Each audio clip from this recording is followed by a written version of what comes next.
Should request K9 search of the vehicle. The dog conducted a search and they located 7 half-pound bags of marijuana. Street level wise, you're looking at $475,000 for the crop.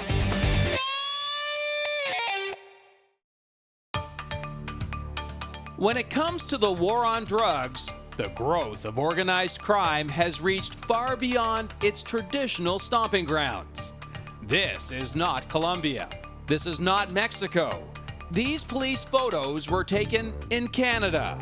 Over the last decade, drug enforcement officers have seen a dramatic increase in the amount of outdoor marijuana grow operations, especially in the province of Ontario, where warm summers, wide open tracts of crown land, and a large export market all add up to big profits.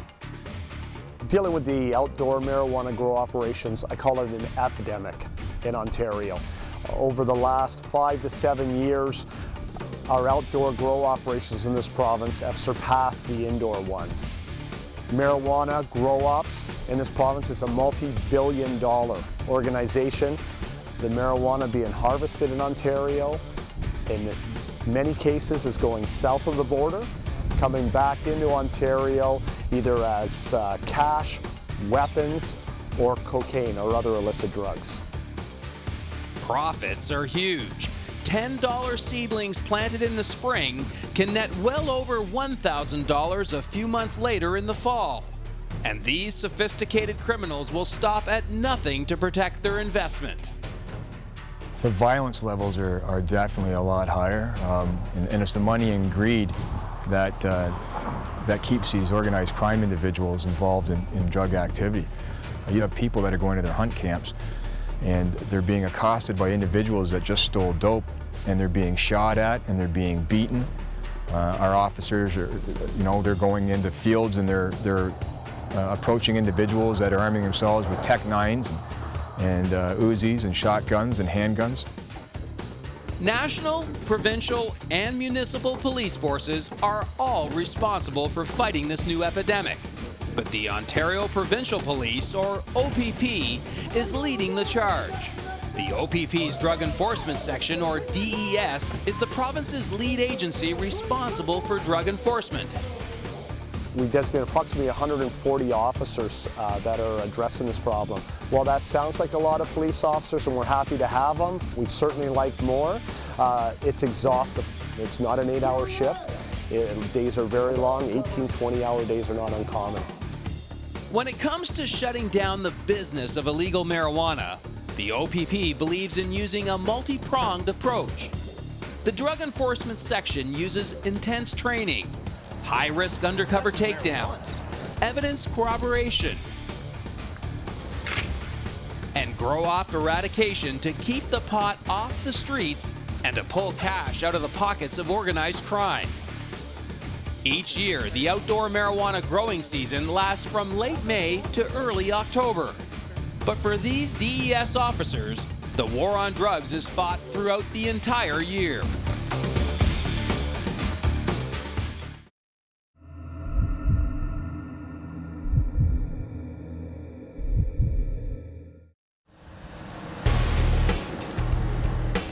To intersect illegal marijuana at the street level, the OPP relies heavily on tips from confidential sources. When DES officers receive a credible tip from an informant, they must engage in what's known as a high-risk takedown, the surveillance, pursuit, and possible arrest of a drug trafficker. Busy morning, early start. I received a call around 3:30, 4 a.m. this morning when I was sleeping. I got a page from a confidential source who I spoke to just shortly after receiving that page. It was information regarding a drug transaction, a drug deal that was going to be going down in the east end of Ottawa early this morning. So when I got up, I had to quickly scramble a team together. Detective Constable Chris Dobler has assembled 2 uniformed officers in 2 marked vehicles, the K9 unit, and a team of undercover officers whose identities we can't reveal. High-risk takedowns are potentially dangerous and always unpredictable. They must be executed cautiously and methodically. All right, everybody, thanks for coming out on such short notice. We just had a last-minute call from a source. We've got an individual from Toronto. He's driving a silver pickup truck. He stayed over in Ottawa tonight, or last night, I should say. The only description we have from the source information at this time is that it's a white male in his 30s, has shaggy brown hair, shoulder length. During the briefing, I basically gave them a summary of the information they needed. I don't provide all the information. Again, I don't want to compromise the identity or any of the information provided by a source. So I basically gave them the information that they needed to do their job that morning, depending on what their assignments were. On this day, the cat and mouse game begins with discreet surveillance of the alleged suspect. First, undercover officers must confirm the accuracy of the informant's tip-off. All right, 10-4 from everyone. We're just going to go position ourselves at the hotel to see if we can get observation of our suspect vehicle. And then everybody else, if you can attend your rally locations and staging areas, and then we'll proceed shortly. We had a smaller surveillance team. Essentially, their job is undercover. We don't want their vehicles or themselves being known. Chris, you reading? Okay, come on. Yep, go ahead. I've located that vehicle there. It's sitting in the parking lot at the hotel. We had somebody set up at the meeting location and the location that our suspect was staying at and going to be leaving from. That officer went and identified the actual vehicle in the parking lot, and their job on that morning was basically to watch the suspect leave the hotel, get into his vehicle, and leave the parking lot. The location that our suspect was staying was bang on from the source information we received, as well as description and vehicle. And around westbound now, out of my sight. Yep, Chris, I see him. He's heading westbound on Promenade.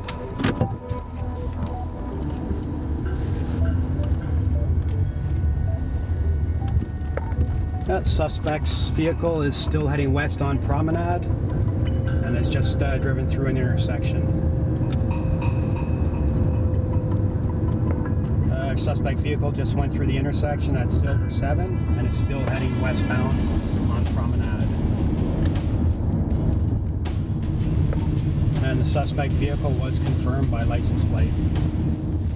I was the in-between surveillance officer, so basically I took the suspect when he left from his hotel. I took him to the meeting location where the drugs were going to be delivered. Transactions, they can take place inside residences, buildings, but again, it is common for transactions to take place in public areas and public parking lots. I mean, it's out in the open. I mean, it's easy. It's always close to a highway usually. Yeah, our suspect vehicle just turned right onto Main Street, and we are now heading northbound on Main Street. We've got public parking lots on either side of us. I've got your vehicle, Chris. The brakes are on. We're just holding up for another vehicle coming the opposite way. And our suspect vehicle has just turned left into a parking lot. And I'm just going to continue on northbound on Main Street. Over to you, Steph, if you have it. Yep, that's 10-4. I've got an eyeball on your suspect vehicle coming through the northeast parking lot.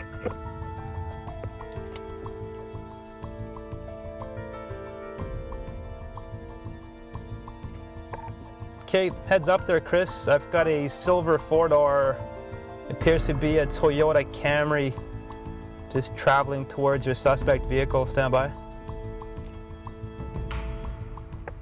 10-4, thanks. Uniform vehicles are in place. Yep, that's 10-4. That vehicle is now parked. And I've got both drivers stepping out, Chris. Walking over to each other. A quick handshake, engaged in conversation. Stand by. Your second suspect, blue jeans, blue golf shirt, about the same height, brown hair, glasses, goatee.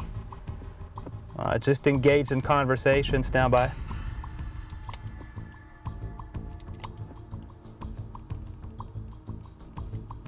I've got your second suspect back to his vehicle, door open.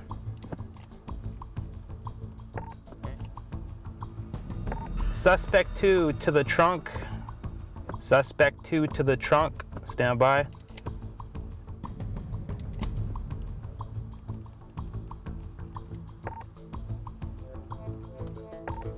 Your second suspect now walking towards the silver pickup with a large duffel bag, black.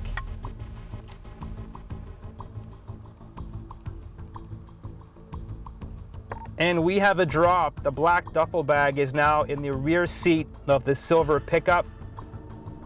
Stand by. Door closed, quick handshake, and your second suspect is now walking back to the silver Camry. Both suspects now on board. Stand by. The silver Camry is pulling away.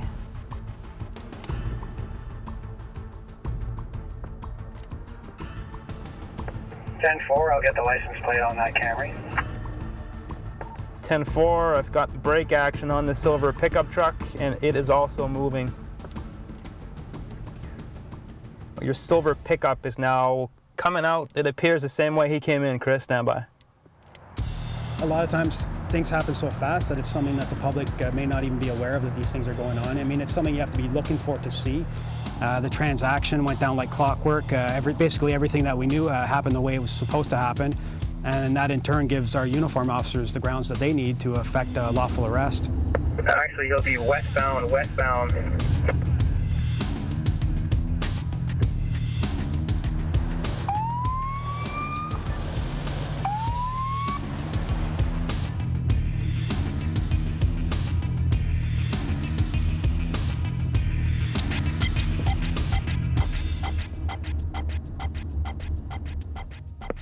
Pickup truck is stopped on Main Street.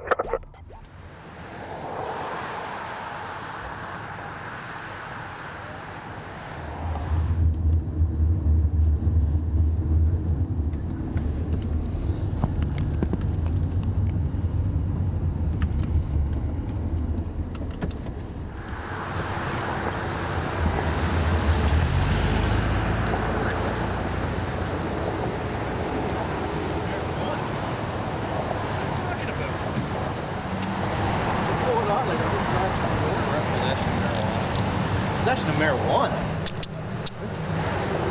I don't get it, guys. You're under arrest, don't move, okay? You have anything on you right now?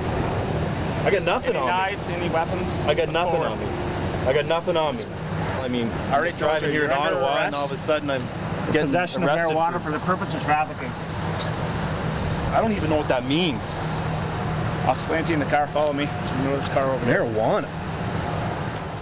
We generally have uniformed officers conduct the vehicle stops and arrest. And again, it doesn't leave any doubt for the suspect himself who's being stopped. Fully marked cars with roof lights and the whole bit.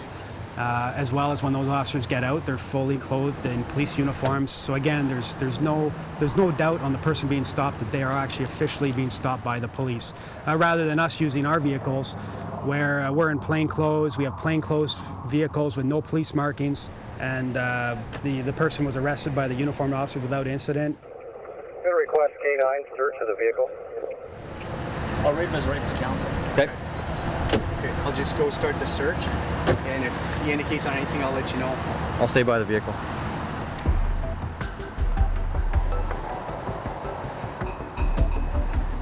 Once the subject was in custody, we just went ahead and conducted a canine search of the vehicle. The dogs are a lot more accurate than we are. That's why we use them. Their sense of smell is way stronger than ours. They work on scent recognition and reward. The dogs don't know they're looking for drugs. They're looking for a scent that will get them rewarded.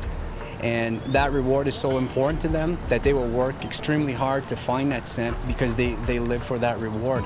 So in this case, once they find the scent, they're trained to indicate. And in my dog's case, it's a passive indication where he finds the scent, he'll sit, and when he sits, that tells me that he's found the scent he's trained for, then he gets his reward. We do get put in in some dangerous situations. But that's what we're trained for, and the dogs are trained to be in very high stressful situations, just like we are. Just like everybody else, we as officers judge the situations. If it becomes too dangerous for ourselves, for the dog, we have as much power as we want to pull back and reassess, and we won't put ourselves in extreme danger, nor will we put our dogs in a situation that's not safe.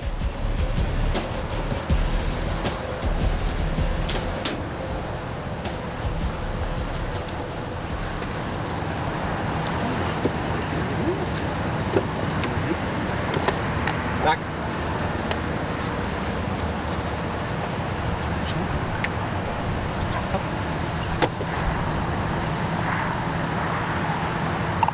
Randy, copy. Go ahead. Yeah, we've got an indication here on a black duffel bag, orange lettering on the front. You can just come over here and have a look. It looks like a hockey bag, but just come over here and have a look. Can we look inside? Yeah, go ahead and have a look in the bag. We've got a passive indication on the bag.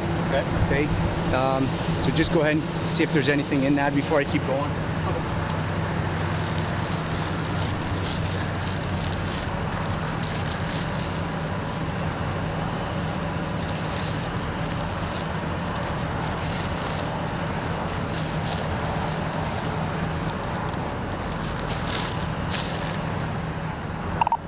Yeah, Danny, do you read? Go ahead, bud. Yeah, there's several medium-sized Ziploc bags, looks like dried marijuana bud inside the bag. 10-4, thank you.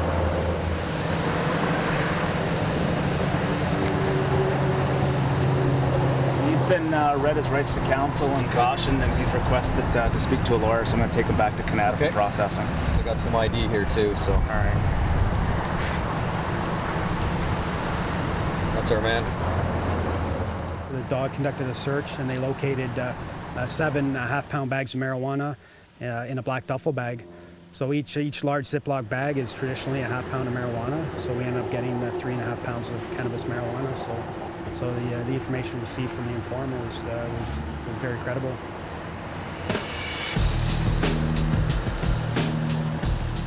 Dangerous? Nah, it wasn't dangerous. I mean, we felt safe. We never rush an operation. I mean, if from the get-go, I know we were scrambling because everything came in early, but I mean, safety is paramount. Our safety, the safety of the public, and as well the safety of the suspect. But today, again, dangerous? No. I was completely comfortable with the resources we had.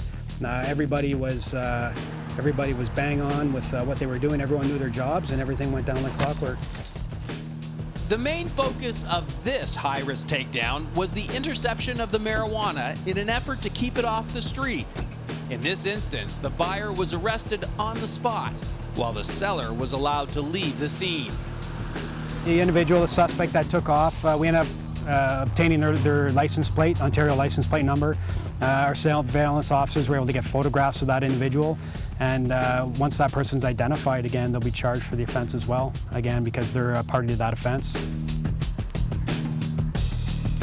The street value of the bus, it depends the relationship between buyer and seller, other variants regarding street value, but I mean, you could safely probably say, I mean, $4,900 to $6,000-7,000. As minuscule as it may seem, I mean, any amount of drugs that we can get off the street is definitely making a difference. And even if it's a small difference with one person's life, or I mean, on a larger scale, I mean, we make a difference within smaller communities or even large cities.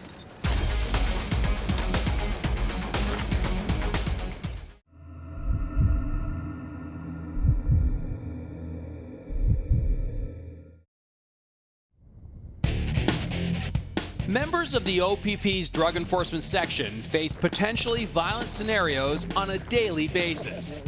So ongoing specialized training is crucial. They must be skilled in the use of deadly force in order to protect themselves from dangerous marijuana growers and traffickers. Gentlemen, good morning. Welcome to your firearms training.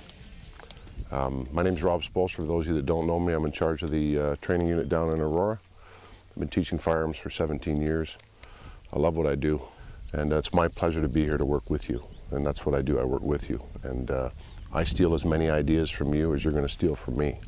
So we're going to give you what we can, and we're going to ramp it up. It's not going to be standing here shooting dots. If you're teaching your coppers to shoot standing still, you're doing them a disservice. So you got to teach your guys to move and shoot.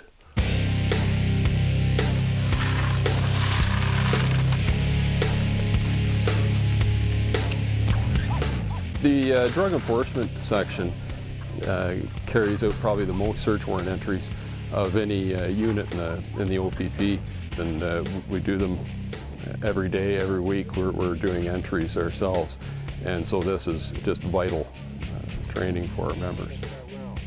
During a real firefight, an officer's resting heart rate can almost double to 180 beats per minute. In this highly stressed state, it becomes virtually impossible to aim a handgun by closing one eye. Here, officers are trained to fire instinctively, looking at the target with both eyes wide open. I want all your rounds within this 12 by 18 square.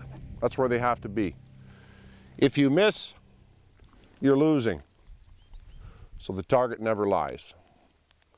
So keep your front sight and your vision, both eyes open, and look at what you want to hit. 5 rounds on the commanded gun. Stand by. Good. Guard, guard, look around, look around. Gentlemen, if you're missing, you're losing. The shooting aspect of it, what we term as muscle memory. So the repetitive nature of the shooting prepares us for going into these high-risk scenarios where we have to revert back to our training. 2 steps forward and 5 rounds. 2 steps forward, 5 rounds. You have 10 seconds. Stand by. Good! Please move!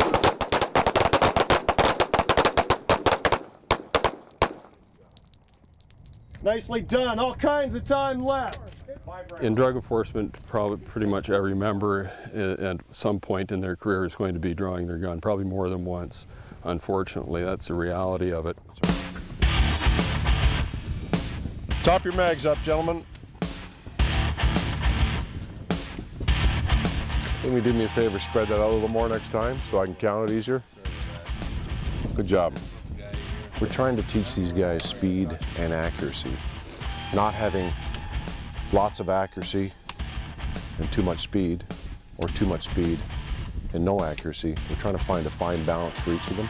Each shooter shoots a little differently, obviously, different body sizes, different setup, but we're trying to teach them that if you can balance that speed with accuracy, then you're going to be able to get the gun out fast enough to be in a position where you can shoot accurately with that speed. And that speed is paramount when it comes to keeping them out of harm's way. These guys and gals are put in harm's way every day if they're doing a door kick, executing a warrant. They're going into, for the most part, the unknown. And sometimes the intel isn't as good as they want it to be. Sit on your ass. Gentlemen, if you get pushed down or knocked down, it's one of the best positions to shoot from. Why? Because you're stable. 5 rounds, go. Hustle, watch your muzzle, let's go. Push it.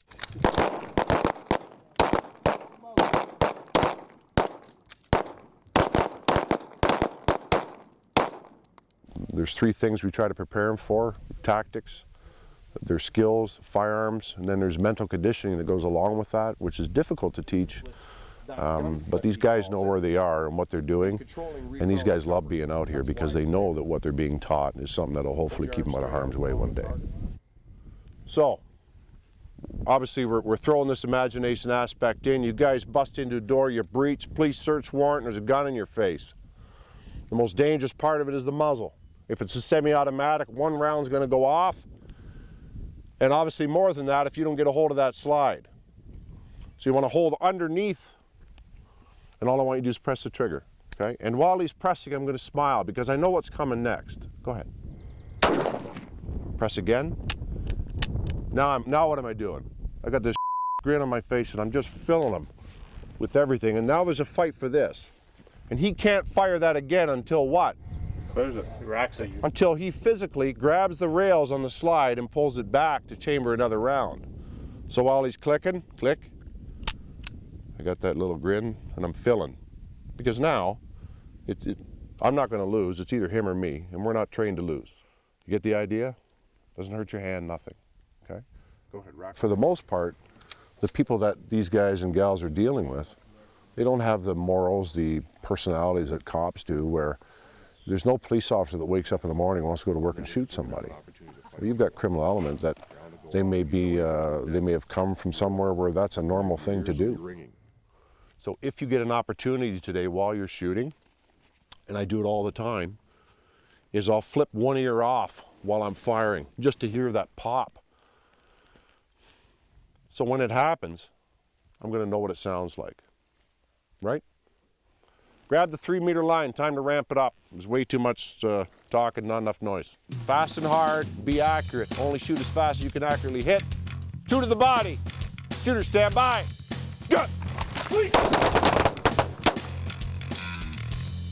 It is safe. It is safe. 5 rounds. Good.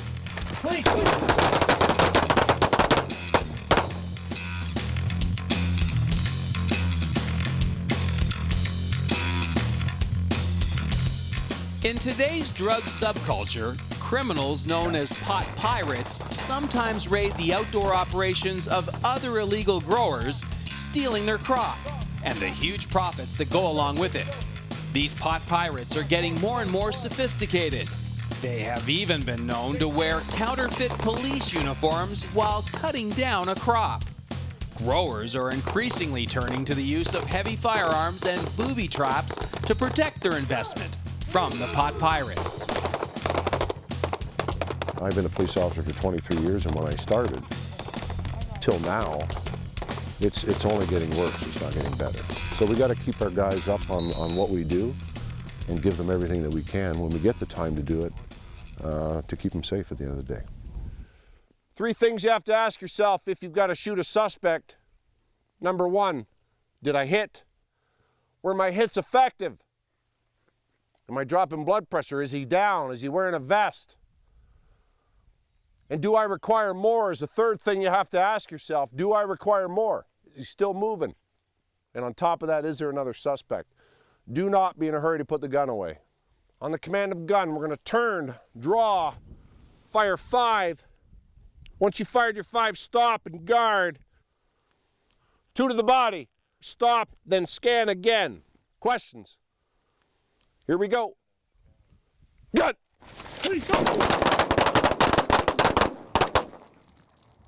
Gun! Keep moving. Keep moving. We're just trying to keep up with what's out in the street. The criminal element can practice anytime. So the more we get them out here, the better. Safe.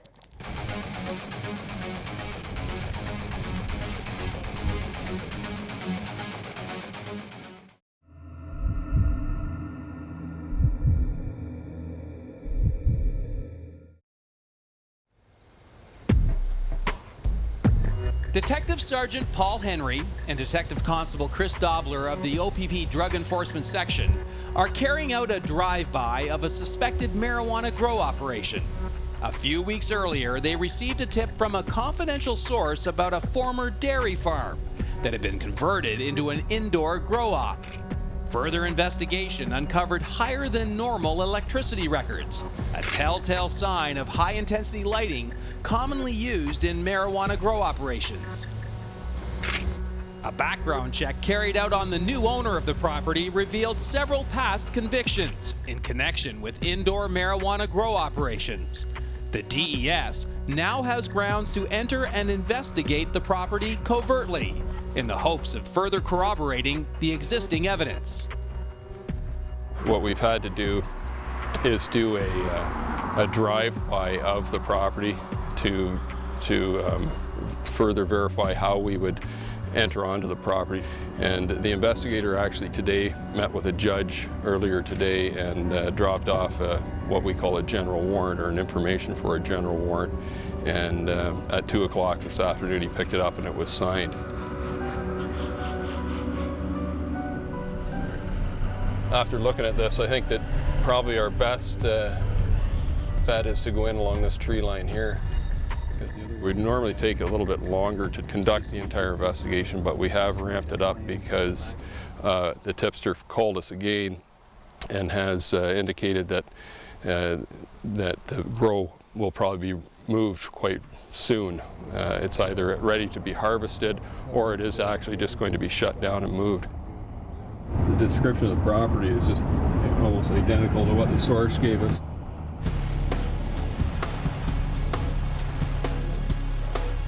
An OPP specialized team will assist the DES with tonight's operation.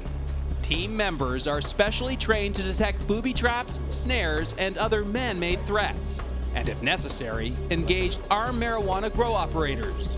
They must remain undetected while clearing the way for an officer to take photographs of the suspect building using a forward-looking infrared thermal imaging camera, or FLIR.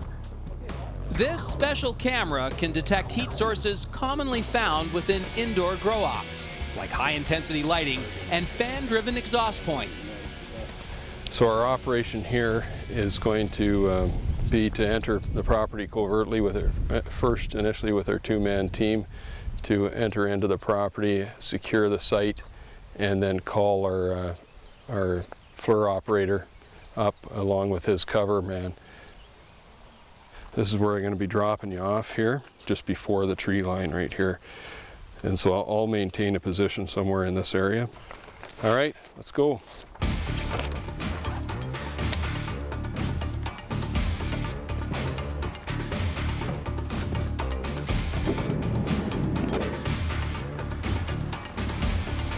The stakes are high for the OPP specialized team. If detected, they will be forced to pull back, and the DES will be unable to collect crucial evidence. The crop could potentially be moved or harvested before they acquire legal grounds to raid the property.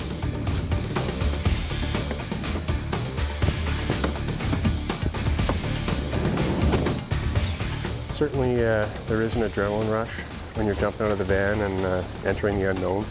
You got to have that rush, and you got to learn how to use it to your advantage, and you know, stick to your tactics, but just don't let the adrenaline take you too far. It could overwhelm you and ruin an entire operation. These operations can be extremely dangerous, so the OPP specialized team relies on extensive training. These officers are called upon frequently, usually on short notice, and they have to be on top of their game. The number of times that we're being used, probably several times a month at least, especially in the summer and fall, probably 2 or 3 times a week, it seems.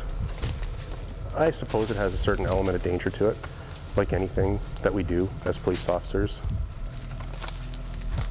The rifle I have in my hands right now is a C8 .223 caliber rifle, assault rifle, and it's our primary weapon on operations of this kind. You're very cautious about where you step. You got to go slow, just in case you do encounter a trap of some sort. Typically for us, I mean, an operation would take place in the early morning hours. Obviously, with the information we received, there was basically a heightened sense of expectation that the crop may be missing or being taken off, and we wanted to be sure that we got in a little bit earlier. Primarily what we're looking for, obviously, I mean, anything that's going to compromise our safety or our mission.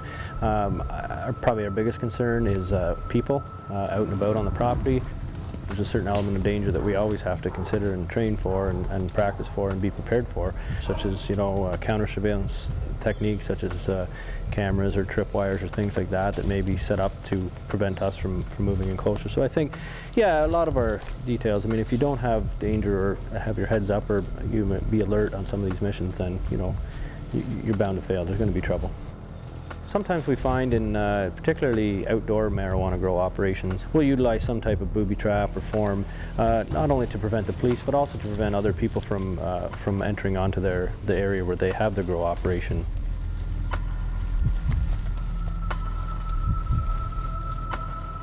The OPP specialized team has remained undetected. And the DES is now in the position to use the FLIR camera to collect the crucial evidence they need to help warrant a full-scale police raid on the suspect property. What we had was 2 officers that were basically sent ahead a little bit of the FLIR operator and myself. Once it was deemed safe, then myself and the FLIR operator moved up into the position so we could do our work, our close recce in and around the location.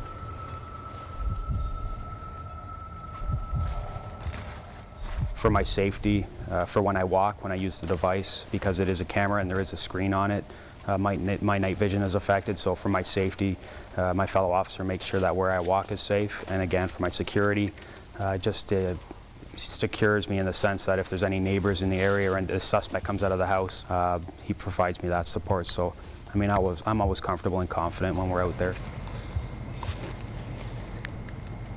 Team leader from FLIR operator, we have a possible anomaly on the door side of the outbuilding, a possible exhaust location. We'll investigate further. We had an exhaust point, information of an exhaust point.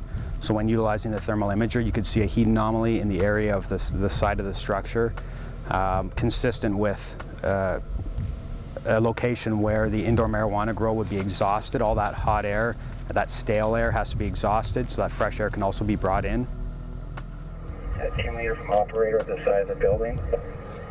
We have the odor of cannabis marijuana emanating from this exhaust point and the sounds of fans heard operating. I went up to the side of the structure where the anomaly was observed, and I was able to detect the odor of cannabis marijuana, the fresh odor of cannabis marijuana consistent with marijuana plants, as well as the sounds of exhaust fans used to expel that air.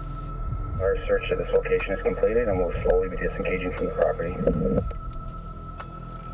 Excellent. We'll see you at the extraction point.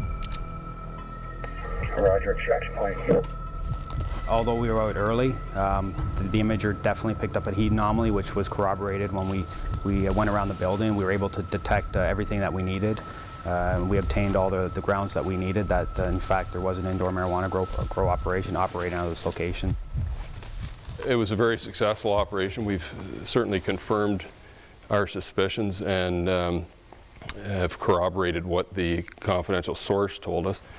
We suspect it's a commercial size marijuana grow, so we're pretty happy with the results. Everybody went in, got their evidence and came out safe and sound, and can't ask for anything more than that. On this evening, members of the specialized team were successful in helping the DES officers collect thermal images. This new evidence must now be processed to help create a new warrant to raid the property. If all goes according to plan, this crop of illegal marijuana won't be hitting the streets anytime soon.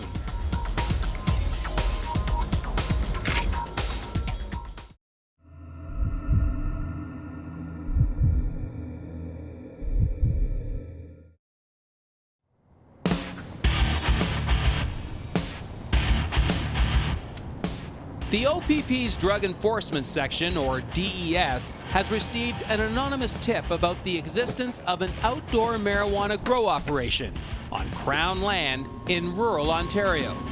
Late yesterday, the tip was confirmed with a helicopter flyover.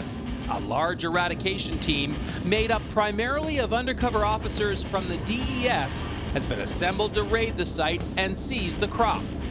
After another flyover, the helicopter will now meet the convoy at a predetermined staging area, not far from the remote grow operation itself.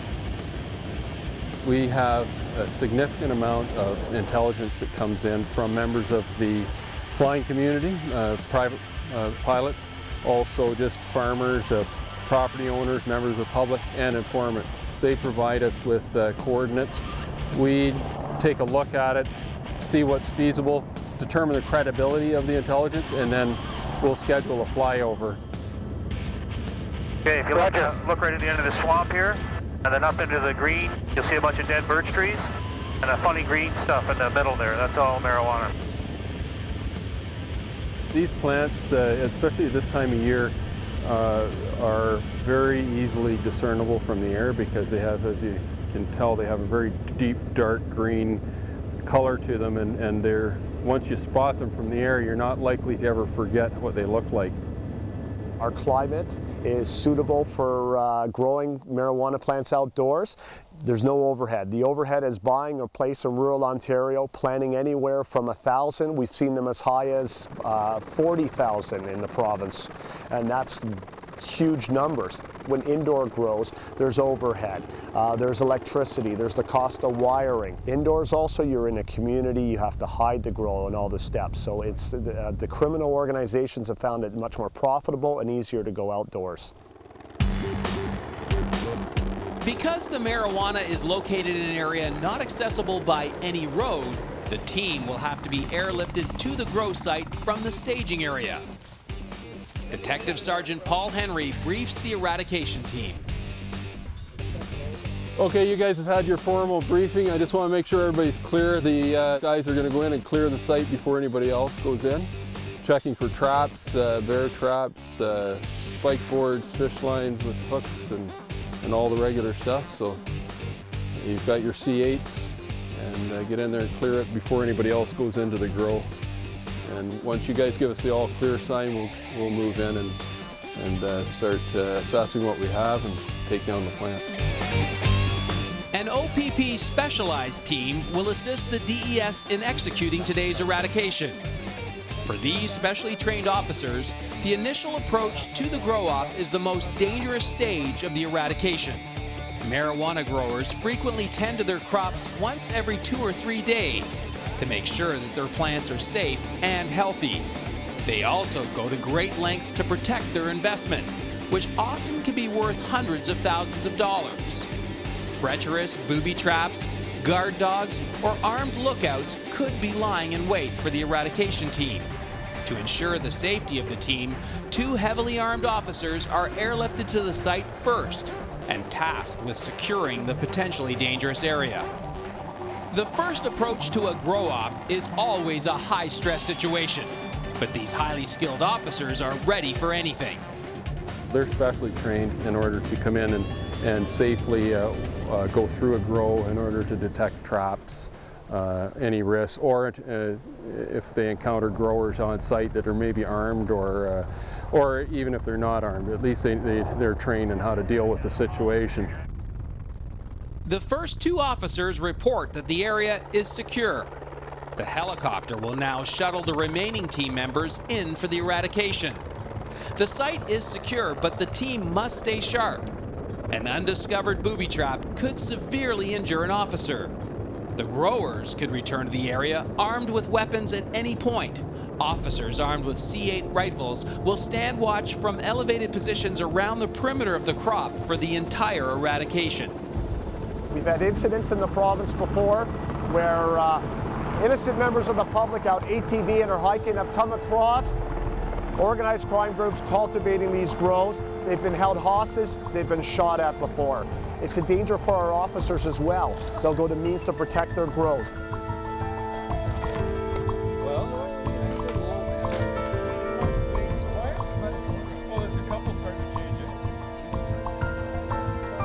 We've got a couple of guys maintaining observations to make sure that we're safe while we're in here harvesting these.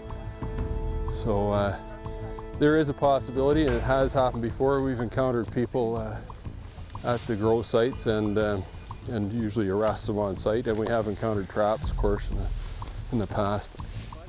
There's probably about 375 to 400 plants in here, and it's fairly well concealed. It's remote, and it's in a little bit of a basin here, a natural basin, natural water supply, and they've used a hybrid plant that's short and harder to detect, and they're all female plants, probably clones. They're started from clones, and probably capable, most of them are capable of a couple ounces per plant of finished product. So a fairly good cash crop in here. What's happening right now, it's a female plant, and it's trying desperately to be pollinated. Of course, there's no male plants around to pollinate it. So they just continue to produce the THC that everybody's looking for, or the growers are looking for, until they die.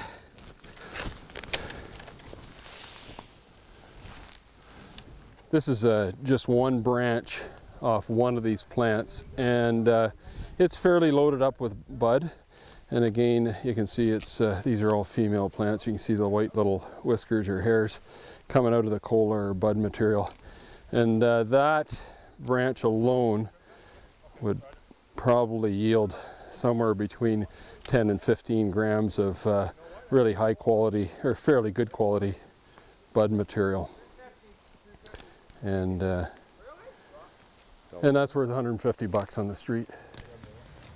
These plants, they are almost like a weed the way they grow, but the thing is, the more you water them, the more healthy they get and the more they produce.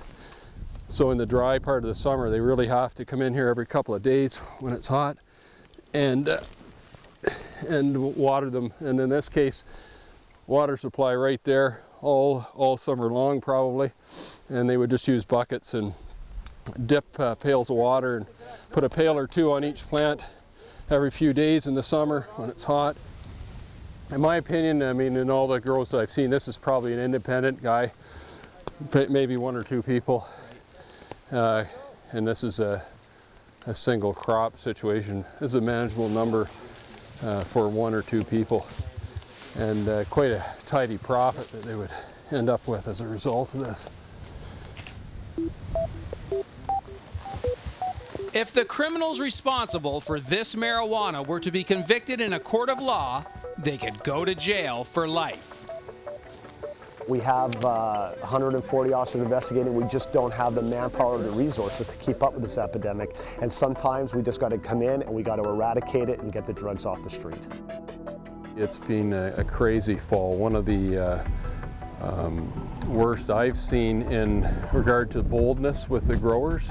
We're also finding that the people that are on these grows, that are working the growers, are oftentimes forced into this, or at least under some sort of duress. Either they owe a debt to an organized crime group or to some larger independent a boss that is overseeing these grows, and they have growers come in and work the fields, and they're not really too concerned about them being arrested or caught. And then I don't think they're that concerned about a few crops being taken off, because if a few make it through, they'll more than cover any expenses and make a substantial amount of profit as well. We're piling them up in the center here. We've got a net sling, we call it, that we'll pile it all on, and we'll get the chopper up and we'll hook the sling to it and sling it out of here to the trucks that are waiting closer to the highway. After several hours, the marijuana was effectively removed without incident, and the helicopter begins the process of shuttling the officers back to the safety of the staging area. The criminals who grew this pot may never be apprehended, but this eradication will help to keep the marijuana off the street and keep the cash out of the hands of the criminals. There's just shy of 500 plants. They probably started out with 500 plants. So you're looking at street level wise, you're looking at $475,000 to $500,000 for the crop. Be a good income for the year. Criminals have no boundaries. Police have no boundaries. We must work as a team, and we do work as a team. We work on an intelligence-led model, meaning that we're talking to other police agencies, we're talking to members of the public, we're talking to everyone to get the information to battle this epidemic. In the OPP itself, the Drug Enforcement Section talks to all the different units. We share information, everything to make us more effective and to battle organized crime. We have to stay on top of it, and we're doing that every day. This marijuana eradication was considered a success for the members of the OPP's Drug Enforcement Section. But it's also just another battle won in the seemingly endless war on drugs.